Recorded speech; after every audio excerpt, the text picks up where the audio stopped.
तो जैसे कि हमने लास्ट एपिसोड के अंदर देखा था, जियांग की बात को सुनने के बाद में लिन चैन जो होता है वो जियांग से बोलता है कि वो बस एक पास्ट था जो कि अब बीत चुका है। जो सुनकर अब जो जियांग होती है वो मुस्कुराते हुए लिन चैन के पास में आ जाती है और उसके पास में आते हुए उससे बोलती है कि अगर तुम्हें बुरा ना लगे तो क्या तुम मुझे अपने पास्ट के बारे में जो है वो बता सकते हो।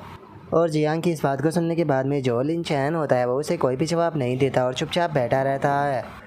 जो देखकर अब जो जियांग होती है वो भी लिन चैन से माफ़ी मांगते हुए उससे बोलती है कि प्लीज़ मुझे माफ़ कर देना, ऐसा लगता है कि मैंने आपकी पास्ट की जो बुरी मेमोरी थी उन्हें दोबारा से जगा दिया।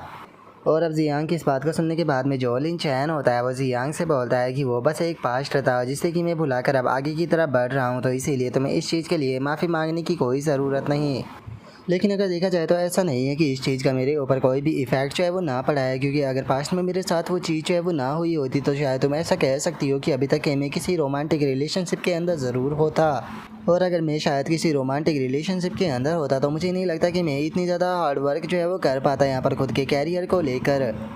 और अब इतना बोलकर लिन चैन जो होता है वो अपने मन में सोचता है कि अगर मैंने जो जियांग है उसे गाओजी और जो जोजी है उन दोनों के बारे में बता दिया तो जियांग मुझे आसानी से ट्रैक कर सकती है और उसी के साथ में मुझे मार भी सकती है। पता नहीं आखिर इस लड़की के दिमाग में जो है वो क्या चल रहा है, लेकिन इसके दिमाग में कुछ भी चल रहा हो मुझे दूसरों से फ़र्क नहीं पड़ता, क्योंकि जो एवन है उसने मुझे यहाँ पर दोबारा से पुनर्जन्म होने का मौका जो है वो दिया है। और चूंकि मुझे दूसरा मौका जो है वो मिला है तो मैं यहाँ पर इस दूसरे मौके का अच्छे से फ़ायदा जो है वो ज़रूर उठाऊंगा और अपनी इस लाइफ के अंदर उन लोगों से बदला लूँगा जिसने कि पास में मेरे साथ में बुरा किया था।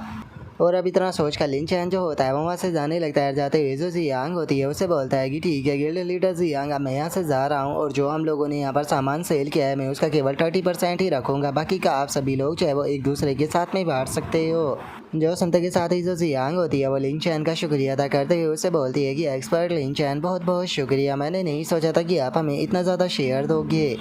और अब इतना बोलने के बाद में जो जियांग होती है वो अपने मन में सोचती है कि मैंने नहीं सोचा था कि जो लिन चैन है उसका ऐसा दर्द भरा पास्ट जो है वो रहा होगा। अब समझ में आया कि मेरे इतनी बार कहने के बाद भी ये यहाँ पर जो रिलेशनशिप है उसे बनाना क्यों नहीं चाहते हो, जबकि मैं यहाँ पर इन्हें इतना ज़्यादा हिंट जो है वो दे रही थी। और जियांग के इतना सोचते के साथ ही अब लिन चैन जो होता है वो भी थोड़ा गुस्सा होते हुए अपने मन में सोचता है कि मैंने नहीं सोचा था कि पास्ट की जो अनोइंग चीज़ है वो इस तरह से मेरा मूड जो है वो ख़राब कर देगी। चलो चलकर थोड़ा सा वर्कआउट कर लेते हैं जिससे कि शायद मेरा मूड जो है वो ठीक हो जाएगा। और अब लिन चैन के इतना सोचते के साथ ही हमारा व्यू जो होता है वो रियल वर्ल्ड के अंदर आ जाता है, जहाँ पर कि लिन चैन जो होता है वो दौड़ लगा रहा होता है और अपने मन में सोचता है कि सच में इतने दिनों तक यहाँ पर लगातार ट्रेनिंग करने के कारण मेरी फिजिकल फिटनेस जो है वो काफ़ी ज़्यादा अच्छी हो चुकी है। क्योंकि अगर शुरू की बात की जाए तो मैं केवल 1 या 2 किलोमीटर भागने के बाद में ही बहुत ही बुरी तरह से थक जाया करता था, लेकिन अब की अगर बात की जाए तो मैं काफ़ी आसानी से कई किलोमीटर तक भाग लेता हूँ। और लिन चैन के इतना सोचते के साथ ही वहाँ पर किसी औरत के चिल्लाने की आवाज़ आती है, जो कि चिल्लाते हुए बोलती है कि ये यूनिवर्सिटी तो एक नंबर की ट्रैश है, आखिर ये मेरी डॉटर जो है उसे एक्सपेल कैसे कर सकती है। उन लोगों का कहना है कि मेरी डॉटर का जो कैरेक्टर है वो बहुत ही ज़्यादा बेकार है, क्योंकि वो कई सारे बॉयफ्रेंडों को डेट कर रही है। आखिर वे लोग ऐसा कैसे कह सकते हैं, क्या हो गया अगर मेरी डॉटर ने कुछ लोगों को डेट जो है वो कर लिया तो? क्या इन लोगों को सच में ऐसा लगता है कि हम लोगों को यहाँ पर इनके जैसी बेकार सी यूनिवर्सिटी की कोई भी ज़रूरत है, जबकि यहाँ पर हमारी डॉटर को इतने अमीर अमीर लड़के जो है वो चेस कर रहे हो? और अब इस आवाज़ को सुनते के साथ ही जो लिन चैन होता है वो भी रुक जाता है। रुकते हुए अपने मन में सोचता है कि 1 मिनट रुको, ये तो गाओसी की मदर की आवाज़ है। और उसके इतना बोलते ही हम देखते हैं कि वहाँ पर गाओजी और उसके साथ में एक औरत और एक मर्द खड़ा हुआ होता है। और जो औरत होती है वो गाओजी से बोलती है कि गाओजी जल्दी से अपने जो अमीर बॉयफ्रेंड है उसे कॉल करो ताकि वो स्पोर्ट कार को लेकर आए और ताकि तुम स्कूल के सामने थोड़ा शो ऑफ जो है वो कर सको,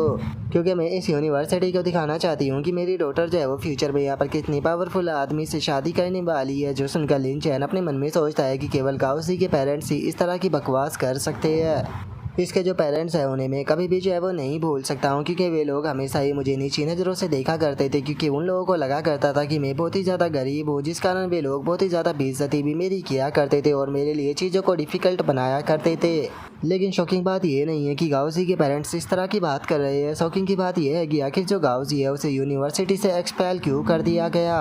क्योंकि मेरी पिछली लाइफ के अंदर गाओजी जो थी वो स्कूल के अंदर बहुत ही ज़्यादा पॉपुलर थी, यहाँ तक कि सभी लोग उसके दीवाने थे। जो स्टूडेंट काउंसिल का प्रेसिडेंट है उसने भी गाओजी को प्रपोज किया था। और उसके इतना सोचते के साथ ही अब गाओजी की मदर जो होती है वो गाओजी से बोलती है कि गाओजी जल्दी से जो तुम्हारा अमीर बॉयफ्रेंड है उसे कॉल करो, अमीर लोगों के बहुत ज़्यादा कनेक्शन होते हैं, मुझे यकीन है कि वो जल्दी ही तुम्हें किसी दूसरी यूनिवर्सिटी के अंदर भिजवा देगा। जो सुनते के साथ ही गाउसी जो होती है वो रोते हुए अपनी मदर से बोलती है कि मदर क्या आप प्लीज़ चिल्लाना बंद कर सकती हो, क्योंकि मेरे बॉयफ्रेंड के साथ में मेरा पहले ही ब्रेकअप हो चुका है। जो सुनते के साथ ही गाउसी की मदर जो होती है वो हैरान हो जाती है और हैरान होते हुए बोलती है कि क्या तुमने उनके साथ में ब्रेकअप कर लिया। जो सुनते के साथ ही जो उसका फादर होता है वो भी चिल्लाते हुए बोलता है कि गाउसी मैंने तुम्हें कितनी बार बोला था, तुम्हें केवल सिंगल अमीर बॉयफ्रेंड जो है वो नहीं बनाना चाहिए, बल्कि तुम्हें अपने पास में एक अमीर बैकअप जो है वो भी रखना चाहिए, ताकि अगर तुम्हारा ब्रेकअप हो जाए तो तुम हैंड टू हैंड दूसरे की तरफ ट्रांसफ़र हो सको। जो सुनकर गाउसी जो होती है वो रोते हुए उन लोगों से बोलती है कि पता नहीं क्या हुआ है, जो अमीर लड़के मुझे चेज़ किया करते थे अचानक से सभी के सभी जो है वो पूरी तरह से डिसअपेयर हो चुके हैं। काफ़ी सारे तो ऐसे हैं जिनकी फैमिली पूरी तरह से बैंकरप्ट हो चुकी है और उनके साइकिल के जो लोग थे वो सभी यहाँ पर मुझे पूरी तरह से कचरा जो है वो बता रहे हैं। मैं चाहे किसी से भी बात करने की कोशिश करूँ या कांटेक्ट करने की कोशिश करूँ, सभी के सभी लोग मुझे इग्नोर कर रहे हैं। और अब गाउसी की बात को सुनने के बाद में जो लिन चैन होता है वो भी थोड़ा सा हैरान रह जाता है। हैरान होते हुए अपने मन में सोचता है कि गाउसी के साथ में ऐसा क्यों हो रहा है, क्या इसने किसी पावरफुल पर्सन को ऑफेंड कर दिया।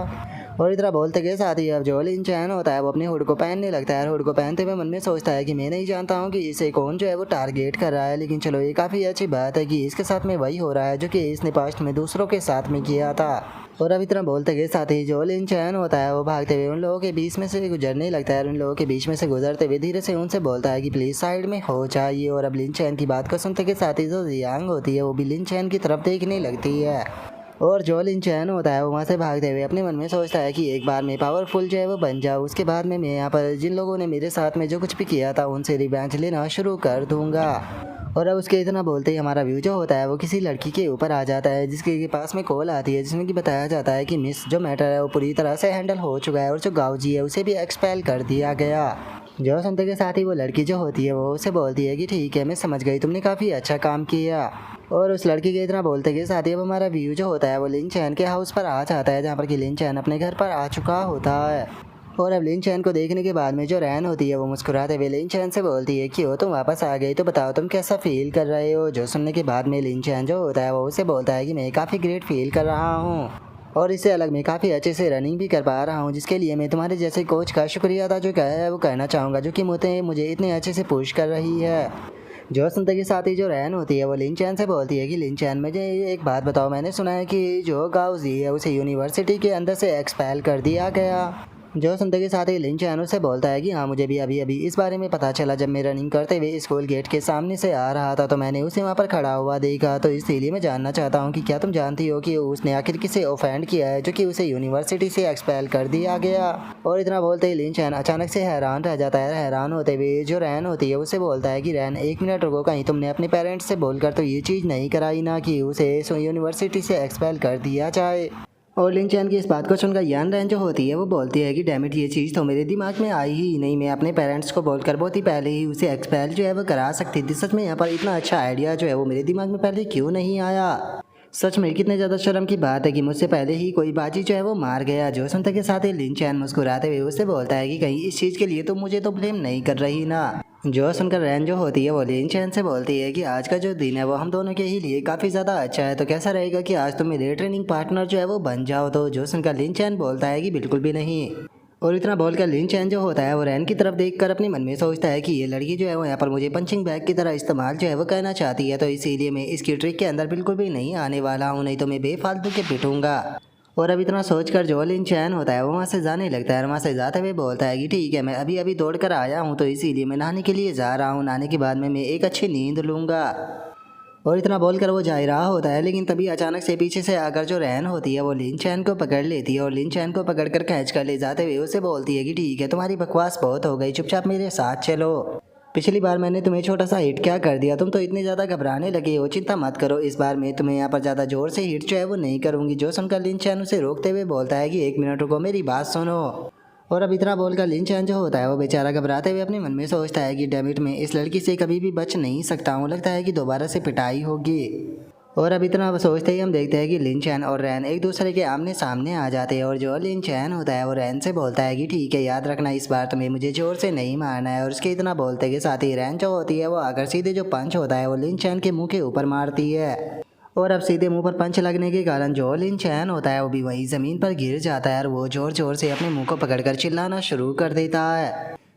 और वो चिल्लाते हुए जो रैन होती है उसे बोलता है कि क्या तुमने नहीं कहा था कि आज तुम मेरे साथ में जेंटल तरीके से फाइट करोगी, तो आखिर ये क्या था। जो सुनकर रैन उसके पास में आते हुए बोलती है कि लिटिल लिन चैन प्लीज़ मुझे माफ़ कर दो, मैं अपनी स्ट्रेंथ का ज़्यादा इस्तेमाल नहीं किया, मैंने नहीं सोचा था कि मैं इतनी ज़्यादा स्ट्रॉन्ग हो गई होंगी।